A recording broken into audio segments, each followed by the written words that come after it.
Hey, this is Michael Kramer. Hey, it's Josh Hayes. Hi, this is Krista Walsh. Hey, this is Andy Peliquin, and you're listening. And you're listening. And you're listening to 30-minute author interviews with Preston Lay.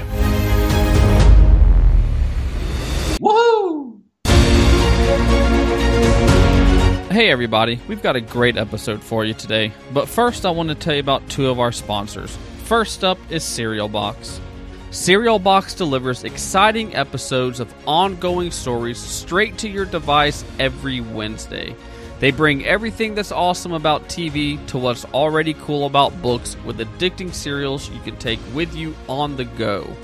All of their episodes are available in text and audio, and their sleek app makes reading easier than ever.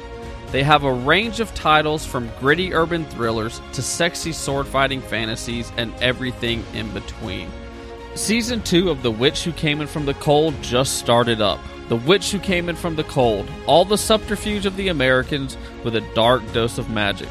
Head on over to serialbox.com where you can read and listen to it now. And of course, the first episode of Season 1 is free, so you can check it out there. Serialbox.com, serialbox.com. Our second sponsor this week is the Galactic Satori Chronicles, written by Nick Breaker and Pauli Hicks. A thirst for revenge sends one man on a deadly journey through the galaxy in this adrenaline-pumping new series. Asher is a young man whose world is turned upside down when he discovers that his fiance's death has been directly caused by an imminent alien invasion. In a desire to better understand humans in order to destroy them, these aliens are projecting their consciousness into unsuspecting men and women, and in the process are learning exactly how to use humanity's own selfishness and greed as weapons against them. Fueled by emotions that the aliens will never understand, Asher bands together with a group of friends. These four MIT co-eds are more than meets the eye and go to battle with those who are intent on destroying our planet. Asher takes the fight from Earth to an alien spaceship and then to the very planet of the enemy trying to destroy them.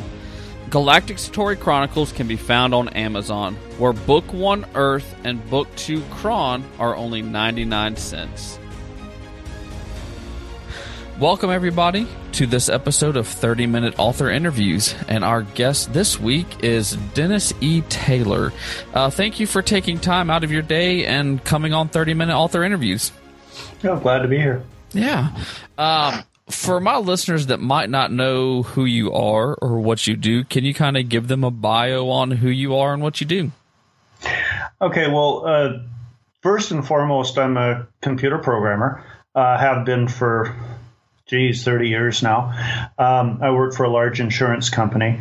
And I got into writing almost, on a dare, really. Oh, really? I was reading a book that I'd bought from Amazon, and about, a dozen pages in, I just threw the book down, well, not literally, because it's my Kindle, right? And said, I can't believe this got published. I could write better than this. And my wife said, well, then do so. And I started writing Outland, and it actually worked out. At the time, I didn't realize how big of a movement self-publishing was. And this particular book that I'd been reading obviously was self-published. And, it's always risky to speak ill of other authors, but it could be said that maybe not everybody who self-publishes should, or maybe they just need an editor, right? Or a little more practice. But that's what got me started. Yeah, always. I know it seems kind of weird to say it, but I've always said that if you're going to be, or I've said before, if you're going to be an indie author, that two things you really need to make sure you invest in is a good cover and a good editor, because those will make or break your story. And it, just like for when I started the podcast, I had to make sure that I got a good microphone, because if it sounds bad, I could have a great podcast, but people aren't going to listen to it because it sounds bad. So, yeah, it's definitely, you need to definitely find an editor that will tell you the truth and not fluff it up for you, and just get a great. There's so many great cover designers out there too, but those are the two that authors definitely need to invest in, because we all judge a book by a cover, and then we're going to give you a couple chapters, and if the writing's bad, then probably not going to read it. Yeah. The other thing is, it's been said that, and I don't remember who first said it, but everybody repeats it constantly. The first draft of anything is crap. Right, yes. And I'm pretty sure that that's not the word that was originally used, but you get the general idea. And it doesn't matter who you are. The first draft is crap. So you write a story, then you go back and edit and revise and edit and revise, and it could be a dozen iterations of that. I think, without any actual evidence to support me, but I think a lot of the self-published authors who maybe don't do as well have skipped that step. They basically took their first draft, corrected a few spelling mistakes, and posted it. Mm-hmm. And it doesn't matter who you are. You do that, you're not going to do well. If they were to go through the editing loop, which, let's face it, is a lot of work. But if they were to go through the editing loop, they'd probably find that they had a much better product, and they would be much more successful. Yeah, definitely. So you read a book on your Kindle that wasn't very good. You said you could write something better. So then your wife said, okay, well then do it. And so then you, I believe the first book you put out, you self-published, it was Outland. Is that correct? That's right. Can you kind of, I guess before we ask you a couple questions about it, can you tell the listeners just the kind of non-spoiler book blurb on that story? Outland, I decided to be a little different when I was writing that, and I wanted to do a mashup of two different concepts.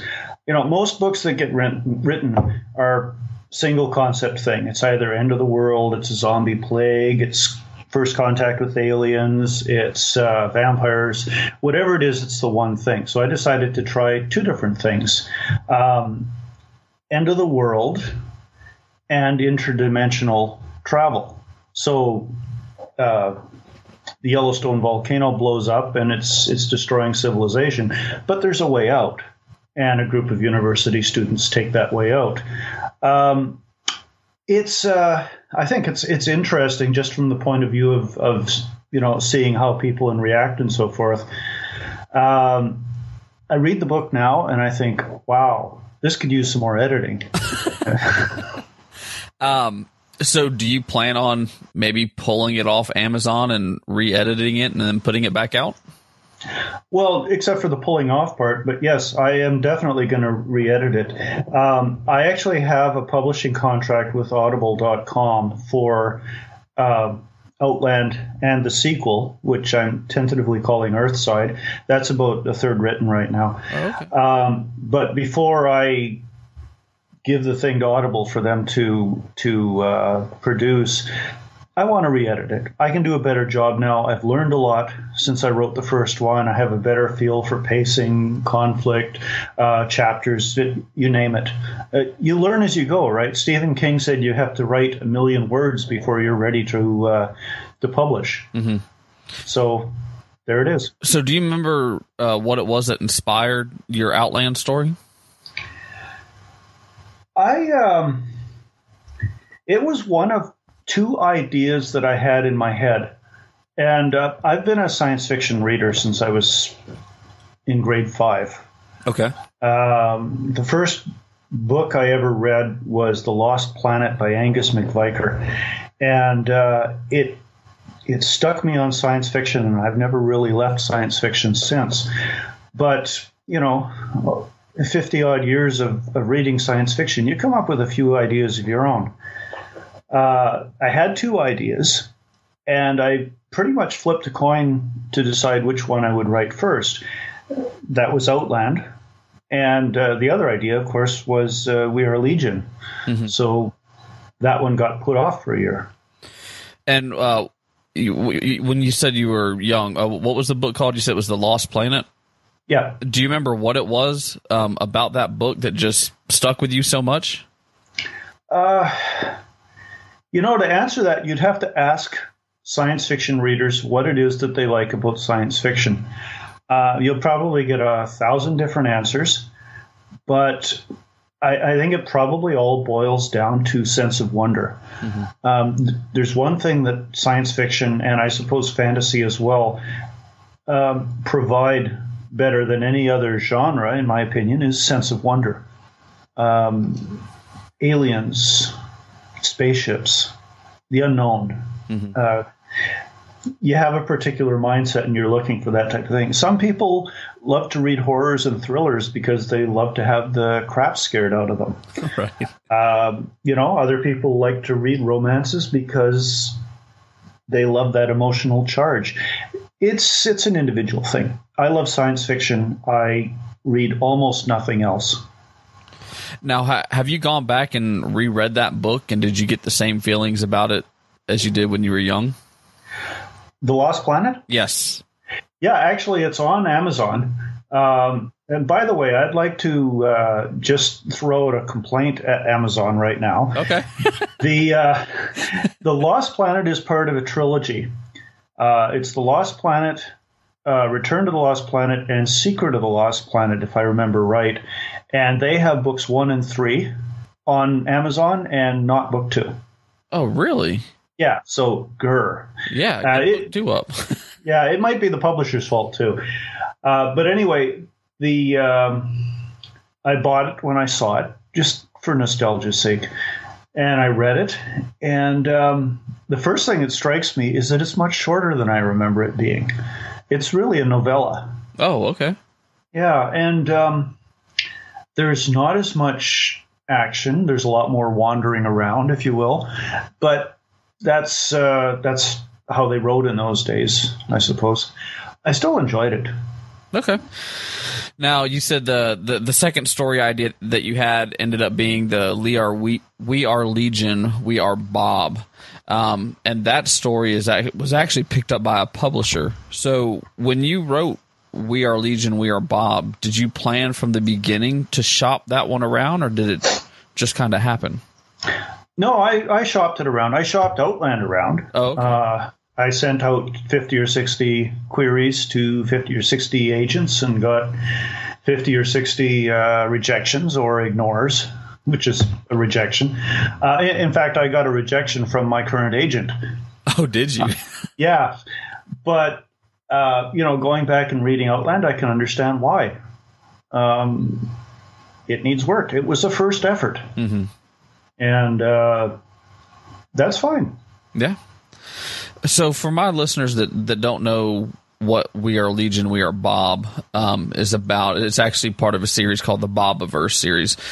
Can you kind of give the non-spoiler book blurb on We Are Legion, We Are Bob? Yeah.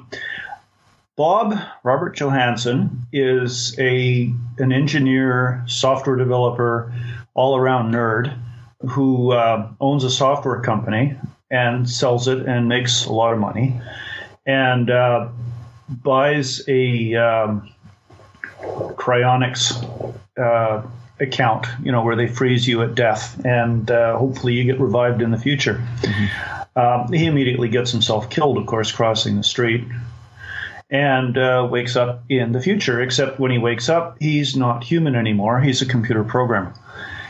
And the intent is to put him in a von Neumann probe. I always pronounce that wrong. And have him go out and explore the stars looking for habitable planets. Things don't go entirely according to plan. Things don't go at all according to plan. And that's where the story comes in. Yeah. So where did you get your idea for the We Are Legion, We Are Bob? Well, again, 50 years of reading science fiction. Several people have posted comments on Amazon on the book, comparing it to other books. and saying, it's derivative or it's a ripoff or whatever. The fact of the matter is there are like a dozen different story ideas in the world, and they get recycled. The Martian is Robinson Crusoe, for instance, right? Okay. Probably a lot of stuff can be traced back to Shakespeare. But anyway, the point is it's been compared to A World Out of Time by Larry Niven, and I freely admit that the beginning is very similar. Guy dies, wakes up in the future, and he's being slated to drive a spaceship. Beyond that, it diverges drastically. The Ship Who Sang by Anne McCaffrey, same kind of idea, generally speaking. There are other books out there that you could compare it to. I haven't actually read them. Some of the things that people said I ripped off, I haven't even read the books, so it's very difficult to do unless you're psychic. Right. But, the thing is, again, like I say, you've got a limited number of ideas available. It's how you develop them that makes or breaks a novel. Mm-hmm. I guess you can say I'm fairly new to reading. I didn't start reading until I think it was my early 20s. So I'm fairly new to reading. I thought the story idea was great. I haven't gotten too far into it, but so far I love the story. I love the writing. I love the Audible version of it. It's a great listen as well. So well, Ray Porter is incredible. I think he made the book. If I'd been given a different narrator, I'm not sure if We Are Legion would have done as well. Right. Yeah, Ray Porter did a great job. I was curious. I was going to ask you, and I'm not sure if you might even have the slightest idea. So on Audible, you have 19, as of recording, we're recording this on April 2nd, you have 19,408 reviews on Audible, but on Amazon, it's only got 879. Why do you think there are more reviews on Audible than there are on Amazon? I'm getting more purchases on Audible than I am on Amazon. Absolutely. The best way to tell, of course, is the royalty checks. Right. They don't lie. Yeah. 2/3 of my income is from Audible. Oh, wow. Yeah, it for those that don't know, We Are Legion, We Are Bob actually won Audible's 2016 was it Best of Science Fiction? Yeah. So definitely go check it out. I know that if you go, you should do what I did. I went to Amazon and got it, and if you buy the ebook for $3.99, you can get the Audible version for $1.99. It's actually a pretty great deal, if you ask me. Mm-hmm. How did you get connected with Ray Porter to do the book? Is that something that your agent lined up, or did it just kind of happen? That's a decision that Audible makes. Oh, okay. They assigned him. Well, I don't know what happens internally. They may have negotiated with him, but they just told me, Ray Porter will be your narrator. Now, okay. Right. So did Ray Porter come to you and ask any questions on how stuff should be read? Was there much communication back and forth between y'all? Yeah. I think it's something that narrators do as a standard thing. They ask about pronunciation of things that aren't standard English, like if I make up words, like Sudar. They ask about how I visualize characters, and they adjust their voice accordingly. So, for instance, Ray asked about how I visualized Colonel Butterworth, and I told him that what I visualized was the Colonel in Chicken Run. I don't know if you've ever seen the movie. It's a great movie, but there's a chicken in there who's called the Colonel, and he has this very upper crust British upright accent, and Ray nailed it. Absolutely nailed it. I think I have seen the movie, but I can't remember. It sounds familiar. Yeah. Now it's worth seeing. Right. Yeah. So you so for those that don't know, Book 2 in the Bobiverse series, For We Are Many, comes out on April 18th, and it's available for pre-order now. Do you have Ray Porter doing the audiobook for that one as well? Oh, yeah. Okay. Yeah, after book 1 came out, and a lot of people who posted reviews and commentary say that they hope, Ray Porter would do it. So, of course, I contacted Audible through my agent and asked, please have Ray do the rest of them. And they said, oh, yes. I mean, they want to make money too, right? And you don't fool with a successful formula. How many books will the Bobiverse universe be, or how many books do you see it going? Well, the current storyline is a trilogy. Okay. It wraps up very nicely after 3 books. I don't really leave anything hanging. There's a couple of open storylines available, but it wraps up the same way Star Wars wrapped up, kind of thing. There will be other books, but they'll be standalones.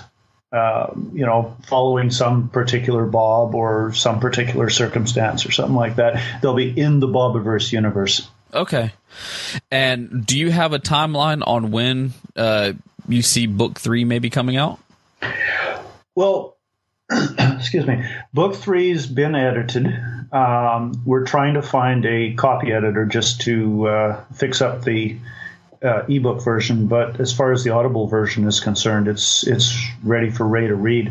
It was originally slated for June, but I think that might be a little aggressive at this point, so maybe July.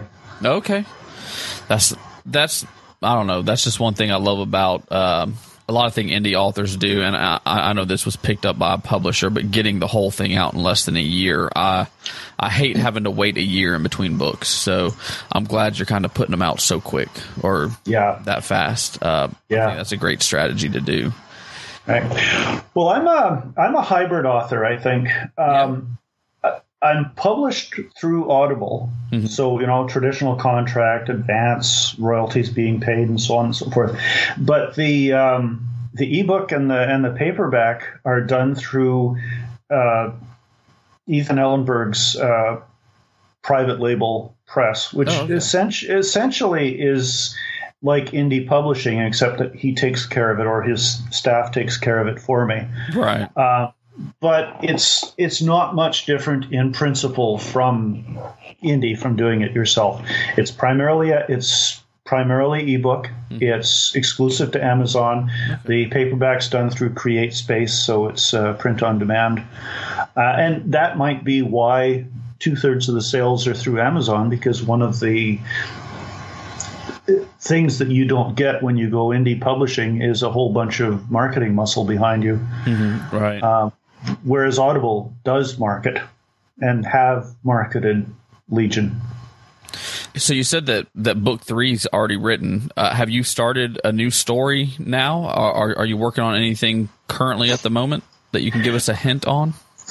Well, I wrote The Singularity Trap last summer, and that was weird. I gave it to Ethan. He loved it. He shopped it around to the traditional publishers. We only got one offer on it, and it was not as good as the offer that Audible gave us on it. So we went with Audible again, and Singularity Trap will be done the same way as the Bobiverse books, primarily Audible, with the ebook through Ethan's private label publishing company. Oh, that is awesome. So now, is this going to be a whole separate series, or does this take place in the Bobiverse series? No, completely unrelated. Oh, okay. Can you give our listeners kind of a preview on what that series might be about?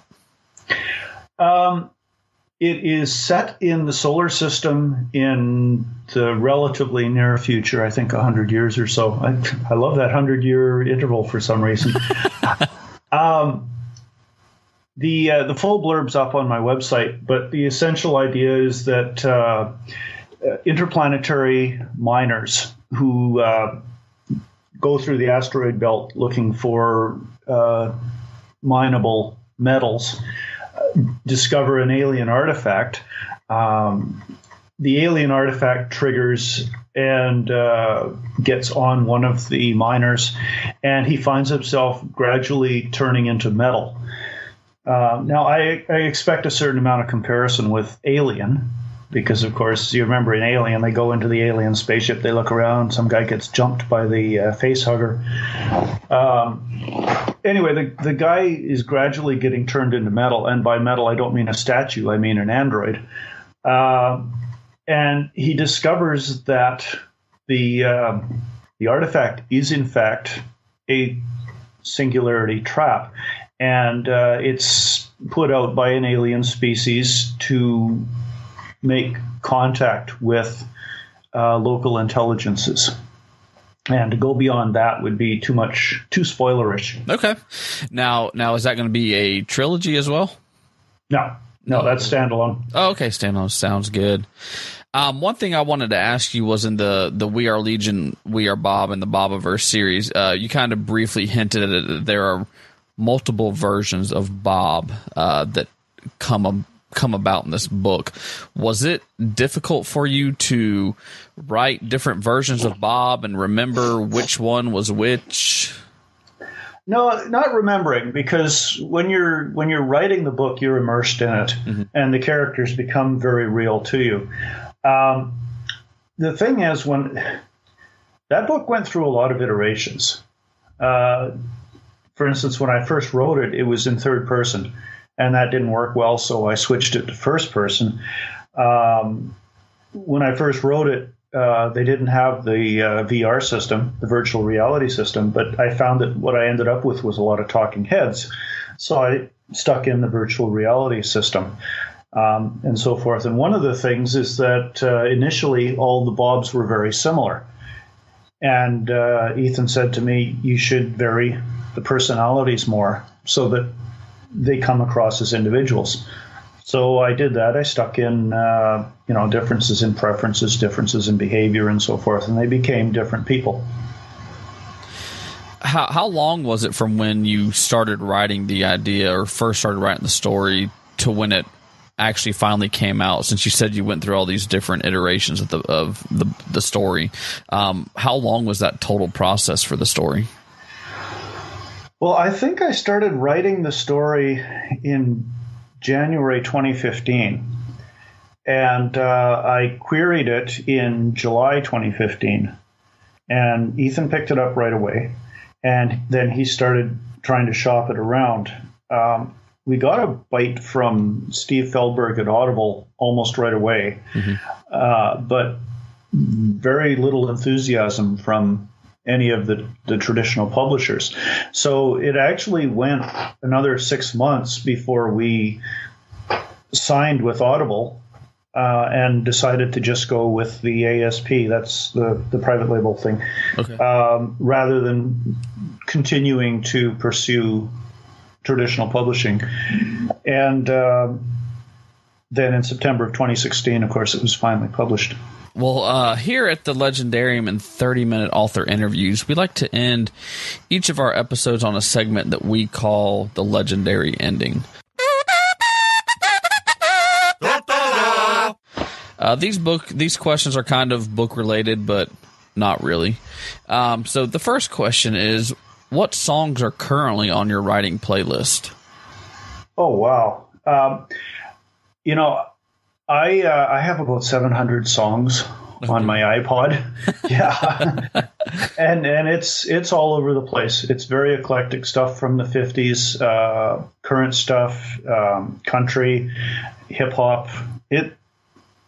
I just listen to whatever strikes my fancy. Do you just kind of put it on shuffle and see where it takes you? Yep. That's awesome. That does sound like a pretty eclectic list that you have. Yeah. Well, and the nice thing about 700 songs is that you don't get a lot of repeating. That's true. That is definitely true. If you were stuck in a zombie apocalypse, which one of your book characters would you want to be stuck with and why? I'm not sure my book characters would be all that useful in a zombie apocalypse. They're mostly spaceships, right? Although I suppose maybe I could hitch a ride with one of them and get off planet. That would be safe. That would be safe. If you could pick, now if you were stuck in a zombie apocalypse, you could pick any character from any kind of media source, books, movies, games, comics, whatever. Who would you want to be stuck with and why? I think the Hulk. I think it's pretty obvious why. He would take care of any zombies pretty fast. Hulk smash. Yeah. Now, if you had a time machine, where would you travel and why? Oh, wow. There are so many books in that question. Obviously, I would go back to Cretaceous and Jurassic periods to take a look at actual dinosaurs. Mm-hmm. I want to see if T-Rex actually had feathers. I think one of the things that I would definitely do, though, is go back to the Library of Alexandria just before it got burned, mm-hmm. and go in and start shoplifting. just throw books through the portal. That's right. Just keep dumping them out because the vandals are coming. That's funny. That's a good idea, though. If you could have one superpower, which superpower would you want to have and why? That one is surprisingly easy. I don't know if you watched Heroes, the original series. I watched, I think, the first two seasons or the first 1.5 seasons. Yeah, you and everybody else. I'd go with the cheerleader power. Yeah, that was a good one. Yeah. It's not dramatic. You can't throw fireballs and crap, but the thing is, you'll live forever.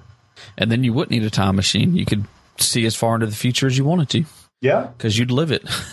Yeah. The question that we are famous for here is, a penguin walks through the door right now wearing a sombrero. What does he say and why is he here? As soon as you said penguin, I think Linux, or Linux, depends who's pronouncing it. Mm-hmm. Sorry, but, that's all I've ever seen is the Linux penguin logo. It's something like all your Linux belong to us. I know it's not very it's not very inspired, but I'm a computer geek, sorry. That's okay. We've got all kinds of answers for that question, so that works just fine. And then before we leave, do you have any advice, whether it be for writing or for life, that you would like to share with the listeners? For life, don't put it off. Mm-hmm. I've put off far too many things. I didn't start writing until I was in my late 50s. I didn't start snowboarding until I was in my early 50s. I got married late. You don't gain anything by putting it off. Mm-hmm. For writing, be patient. Don't rush. Simple as that. Simple as that. And where can our listeners go if they would like to learn more about you or your books? www.DennisETaylor.com. I have a Twitter account. I have a Facebook account. I have, several other media accounts, but everything revolves around my webpage. Okay. So it'll get posted there as well as anywhere else. Sounds good. And what can your listeners expect from you the rest of 2017? More books. More books. I am retiring at the end of June of this year. Oh, wow. Congratulations. Thank you. From my day job, and going to write full time, and the throughput is going to increase. Wow, that is awesome. Congratulations, and we definitely look forward to more stories from you, that's for sure. Well, we will put links to all of your site, your website and Facebook and everything over in the show notes at Leigendarium.com. Thank you for taking time out of your day and coming on. We appreciate it. Thanks for having me.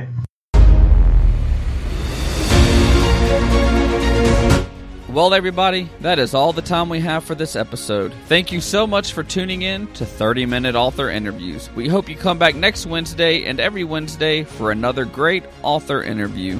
And make sure you head on over to Leigendarium.com and check out the show notes for this episode.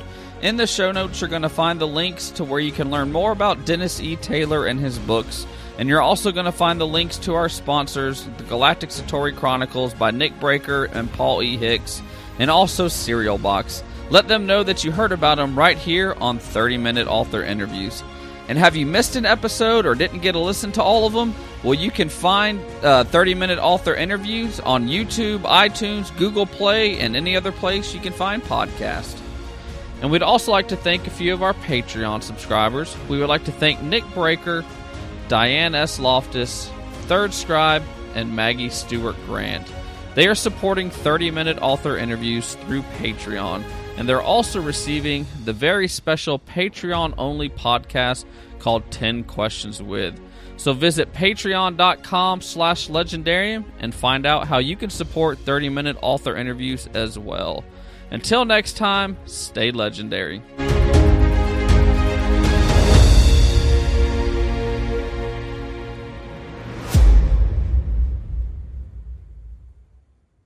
The Legendarium 30-minute author interviews. I almost had it in one take.